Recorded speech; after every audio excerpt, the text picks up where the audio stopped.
Hello everyone! For today's video is about coffee rice or rice coffee and my homemade rice coffee. Ayan guys. Ayan siya. Pagmasdan niya para may idea kayo kung gusto nyo gumawa nito. Ayan. Sangag nyo lang siya guys sa pan. Ayan. Mas maganda siya isangag pag yung sa makapal-kapal. Kasi nga, syempre magtututong. Diba? Siyempre, malakas ang kuskus yun pagka natutong na yung yung paglulutuan. Sangag lang guys ha, wala siyang halong tubig or kahit oil, wala kang ilalagay. As in, isasangag mo siya na sa mainit na pan. Or kung ano yung lutuan nyo na pwedeng gamitin kung wala kayong pan.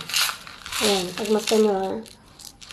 Wag yung super sunog na kasi hindi rin maganda. Diba? Hindi na rin maganda pag sobrang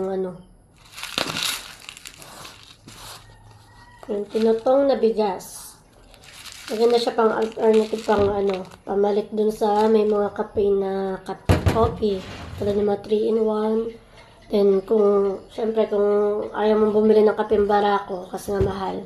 So, ito na lang guys. Makakatulong siya sa GERD o acid reflux. Yan, wala na pag nag-heart pain ka. Ito. So, pwede mo siyang lagyan ng coffee mate kung gusto mo. Optional naman. Pero ako bihira. Maglalagyan akong coffee mate pero bihira. Then, madalas black coffee lang. Tapos konting sugar lang. So, bawal din sobrang tamis sa may curd at or fatty liver.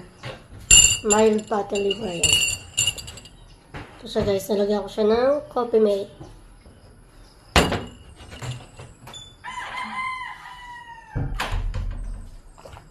Makakatulong din siya sa mga binat-binat or lamig-lamig. Yung may mga lamig-lamig sa sikmura. Yan.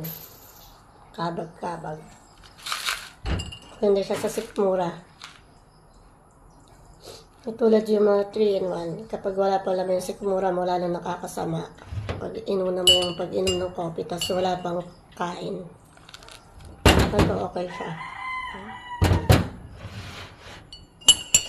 Abala nga lang siya pagka isasala mo siya para hindi masama yung mga butil niya tsaka powder. So, mas maganda, bili kayong thermos nyo. Tapos, pakuluin nyo na siya. Tapos, sabay isala nyo na siya dun sa thermos para pag magtitimpla kayo or magka-coffee. Sasala nyo na lang sa tasa. No hassle na, diba? So, yun lang. Sana may natutunan kayo sa rice coffee. Ayan. Sangag lang siya. Wala kang ilalagay ha na kahit oil or tubig.